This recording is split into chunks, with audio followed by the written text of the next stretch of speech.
Hey, what's up, everyone? Welcome back to The Jest. So, I've been reading a lot of sci fi this summer, and I wanted to talk to you guys about what I've been reading. I got 6 different books or series that we're going to talk about, and then might also just talk about the genre as a whole, compare the Golden Age to right now.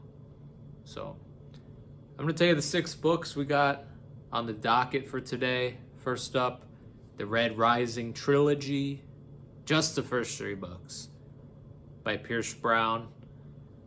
Next, Electric Dreams by Philip K. Dick. Then, Ender's Game by Orson Scott Card. Childhood's End by Arthur C. Clarke. And then the Foundation Trilogy by Isaac Asimov, as well as the Robot Trilogy by Isaac Asimov. So yeah, we got a lot to get through. I'm not going to do long-form book reviews on these. I'll actually link you guys down in the comments. Not the comments, the description to some of my contemporaries in the science fiction field. I'm not a huge sci-fi YouTuber, but there are some people that I know or watch that I can link you to. Then you can watch their videos. It's probably better than mine.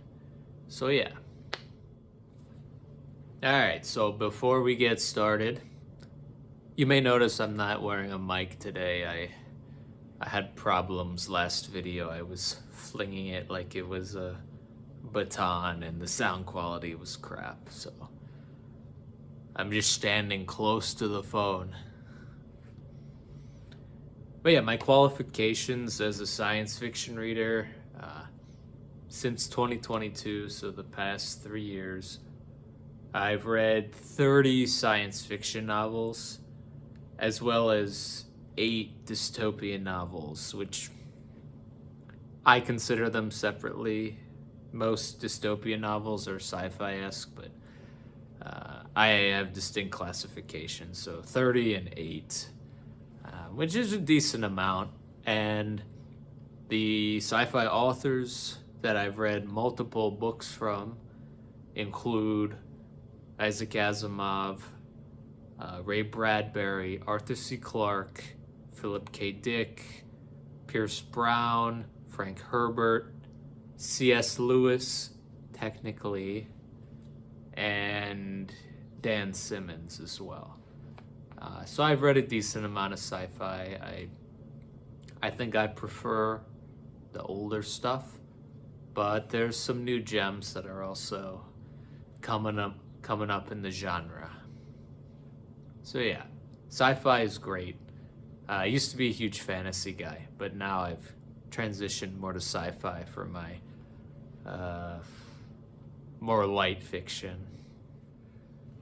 Alright, so for book number 1, we're going to talk about Red Rising, the trilogy by Pierce Brown. It was published 2014, 2015, and 2016. So this is a modern sci-fi entry. And basically the plot of Red Rising boils down to a dystopian solar system where humanity is organized by caste system. You got gold on the top. They're like the alpha males, alpha females, the Giga Chads. And then you got the reds on the bottom. They're the slaves. They do all the mining and they get the precious resources.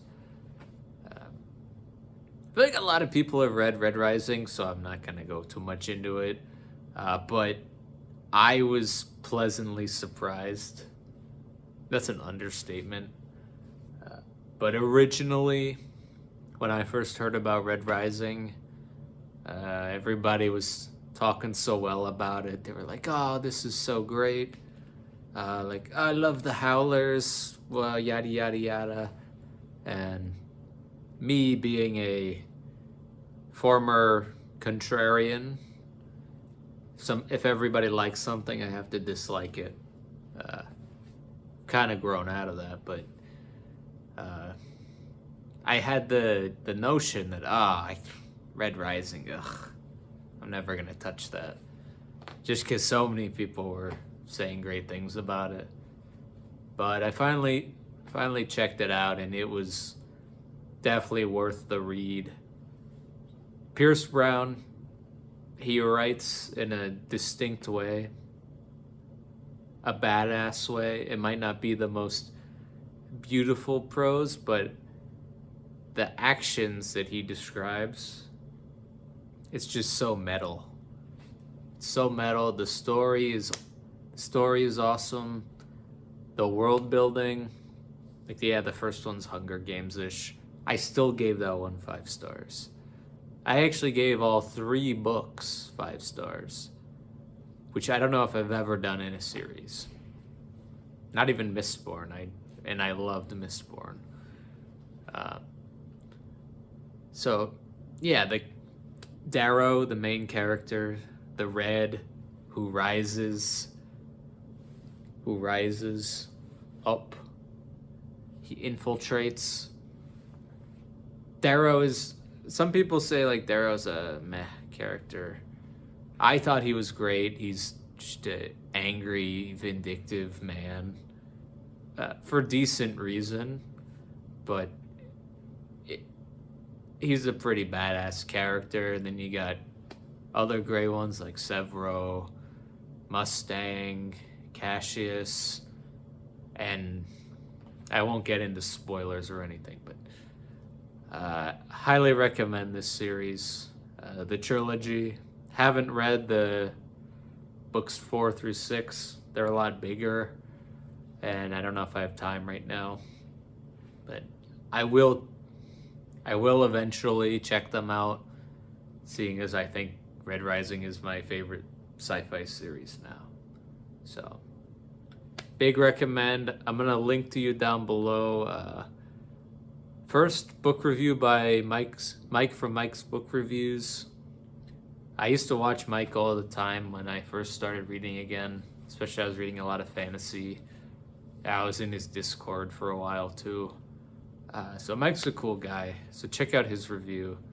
And then I'm also going to link Persephone's Song, which is a song in universe in Red Rising, performed by, I think her name's Lauren Conklin. It's such a great song. It's like a haunting melody.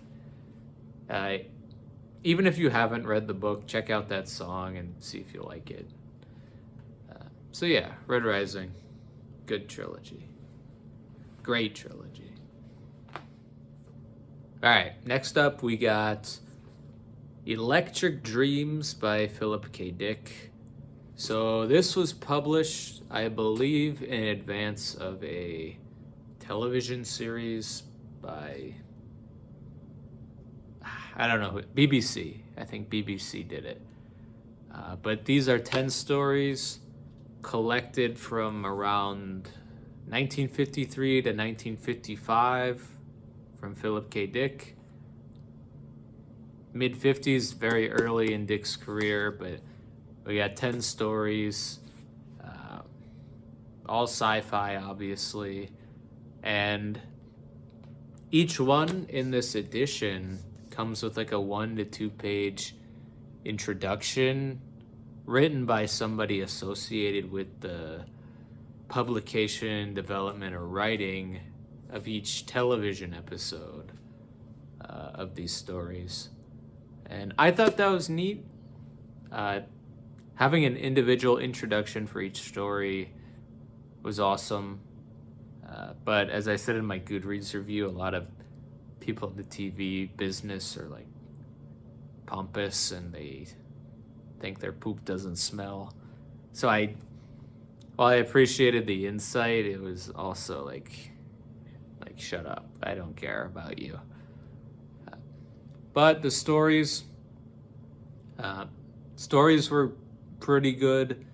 I think Philip K. Dick excels in his world building, whereas like other science fiction authors like Bradbury is best with his prose. Asimov has great ideas. Philip K. Dick just it was probably all the drugs, but he creates just insane worlds. Or not worlds, but like settings for stories. And all of these, in totality, all 10 stories, very solid. I'm not going to get into any of them. You can check out my Goodreads review, or I think there's some reviews on YouTube, but I didn't know anybody who did one of these, so I didn't link it. But yeah, Dick is a good science fiction writer. I've read some other novels by him as well, and I recommend them. So check out this. I haven't seen the show. I don't watch TV that much, but it could be good. I don't know.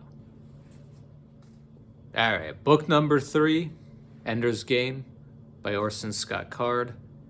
This is technically a reread for me because I read this book in elementary school or middle school. I'm not sure if it was for class or not. I could have just read it for fun. But I really didn't remember much, just like the main premise and the ending. But this book really surprised me at how deep it goes into the characters and the mind of Ender, as well as Ender's siblings had a whole other side plot that I did not remember. But yeah, this was an amazing book. I gave it 5 stars on reread. Even knowing how the book would end, I think that it gave a different perspective, and I was kind of like dreading the conclusion and then seeing all the tidbits of like what is to come. So yeah, this was an awesome story.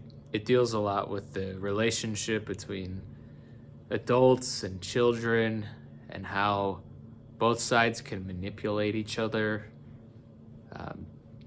Mostly adults who are older, wiser, and smarter can take advantage of children, but also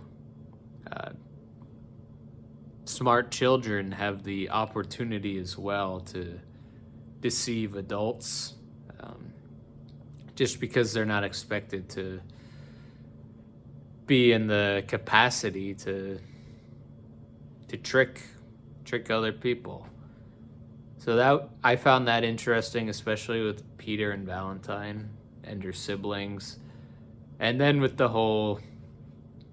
most of the story was about Ender playing the games of the battle school and the games on the computer, and just seeing how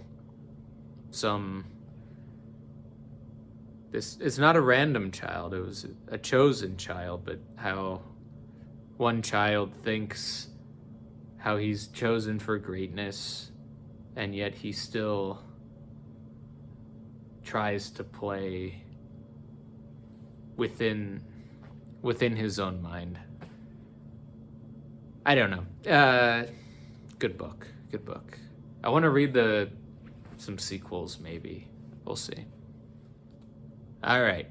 Book number 4, Childhood's End by Arthur C. Clarke, published in 1953. This is my second Clarke novel. I previously read Rendezvous with Rama, which was okay. It was a little boring, but Clarke had good ideas. But this is about Earth in the near future, and aliens come to town. They have superior technology, and they kind of just show up in spaceships and remain aloof above or like in the skyline of Earth in their spaceships. And it basically goes through the history of the alien rule. The humans call them the overlords. And what I found interesting about this was, one, the concept of a benevolent dictatorship. So these aliens, they never really had or they never really appeared to have bad intentions. They were kind of neutral, and they created prosperity for the humans. So the benevolent dictatorship question is, if you have a dictator but they're not doing anything bad, like, should you let them sustain their dictatorship? And the second point was the concept of utopia, and how if the human race has everything they could want, like, ever, what's going to happen? Like, are they going to stagnate, or are they going to prosper? What's going to happen with that? So those were two questions that I found really interesting that Clarke brought up here. Especially cool because this is from the 50s. It's not like something we have now where we've had decades and decades of sci-fi to like build upon. Clarke's one of the fathers of modern sci-fi. So this was a pretty good book. Gave it 4 stars. Definitely would recommend checking out Clarke. All right, and last, not least, Isaac Asimov, Foundation Trilogy and Robot Trilogy plus iRobot. So over the past 2 months, I've read like 5.5 Asimov novels. I read the whole Foundation Trilogy. I just finished that. And I've read the first 2 robot novels, and I just started iRobot. I was hampered by the library's hold system. I don't own any of these, so I read the novels first. But I've really come to enjoy Asimov as a writer. Not for his prose. He's a clunky writer. I don't think he writes that well. But his ideas, his stories are excellent, especially in Foundation, where the quick premise of Foundation is that there's a huge galactic empire. I wonder where Star Wars got that. But there's a huge empire, and these are from the 50s, by the way. And there's this psychologist, Harry Seldon, and he notices that the empire is in decline, and it has been for a while. And when it does fall, the empire is going to have, according to Seldon, 30,000 years of barbarism. So this is kind of influenced by Edward Gibbon's Decline and Fall of the Roman Empire. I thought that, and I checked it online, and it was true. So it is. And Seldon uses his newfound study of psychohistory meaning like sociology based on mathematics, so like predicting the actions of the masses of humanity using mathematical equations. And Seldon, using his math, predicts that if certain conditions are met by certain groups of people, that the 30,000 years of barbarism that the empire will decline into can only be reduced to around 1,000 years if everything goes according to plan. So Seldon creates this group called the Foundation. He bases it off the creation of a galactic encyclopedia, and he sends all these people to the other end of the universe to start work on this plan. And basically the trilogy is following Seldon's legacy and seeing if humanity can keep up with the plan, and seeing how individual people react to each of the crises that Seldon planned for, and seeing if the empire can really be built again after its decline. So I just finished the Foundation trilogy, and I gave all 4 books 4 stars. My favorite was book 2, especially with the introduction of the character called the Mule. I won't spoil anything, but the Mule is a great character. And this is a great trilogy. And especially for being in the 50s. Well, Asimov kind of writes in an outdated sense. Like, it seems like it's the 1950s with spaceships. But I still recommend this nonetheless. It's an integral work of science fiction. And then the Robot trilogy. So I've completed the first 2 robot novels, and I'm working on this one. But the first 2 robot novels are solid. I gave Caves of Steel, book 1, 3 stars, and The Naked Sun, book 2, I gave that 4 stars. So these robot novels, they're basically detective stories where you have the main character, Elijah Bailey. He's a human detective in future New York, like 1,000 years in the future. It's not as far in the future as Foundation, but everybody lives in these huge mega cities that are pretty much all underground. And robots are everywhere now. They're taking people's jobs. They're becoming more advanced. And Elijah Bailey has to solve in these books, at least the first 2, some murders on Earth and in space. And he has a robot partner named R. Daniil Oliva, who Elijah is suspicious of him at first because he doesn't like robots that much. They're foreign creatures, but it's interesting to see the relationship between 2 detectives and their respective counterparts, as well as the relationship between the people of Earth, who have expanded into these huge cities, and the spacers, who are humans who have moved out into the solar system, which has been colonized.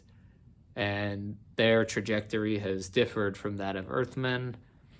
So it's kind of a battle between the stagnation of the Earthmen and the hyper advanced society of the spacers, both of which, while they're going different directions, are both somehow going in the wrong direction. So it's interesting to see how things play out here, especially with Asimov's 3 laws of robotics. Basically, robots can't harm humans. It's built into their internal code. So Asimov is playing with his laws as he writes these, trying to subvert expectations while still adhering to his science. So yeah, I'm excited to finish iRobot and then get to... I don't know if I'll go to the 3rd robot novel after this, but this will be my 6th Asimov novel in the past 2 months. So I definitely recommend Robot and Foundation. They're seminal works of sci-fi and should be read by anybody who's a sci-fi fan. So, yes. All right, I forgot to talk about links for some of these books. For Ender's Game, check out Josh's review from Red Fury Books for a book review on Ender's Game. For Childhood's End, we have a review from Tom Orange in the Tom Orange channel. And then for Isaac Asimov, a review of Foundation. We got Jonathan from Words and Time with a review. And then for iRobot, the great Brian Lee Durfee has a review. Durfee has reviews for all these books, but I gave him one in the link. So yeah, check out those channels. I'm not like friends with any of these people, but I've at least seen them in Discords or on YouTube, followed them for a while, so check them out. All right, thank you for watching. I really enjoyed doing this sci-fi summer. It just kind of came out of nowhere, but happy to talk about these books with you guys. Let me know what your favorite sci-fi novels are, or if you've read any or all of these that I've talked about, or any of these authors that I've talked about. If you have recommendations for other works that they've written, I would love to hear those. I'm going to try and transition a little to some spooky books for October, but I'm going to keep going with some Asimov as well. So we'll see about the schedule. I have a lot of books that I own that I should read, but I keep going to the library to get more sci-fi novels. So I don't know. But yeah, thanks for watching. Take care, and I'll see you in the next video.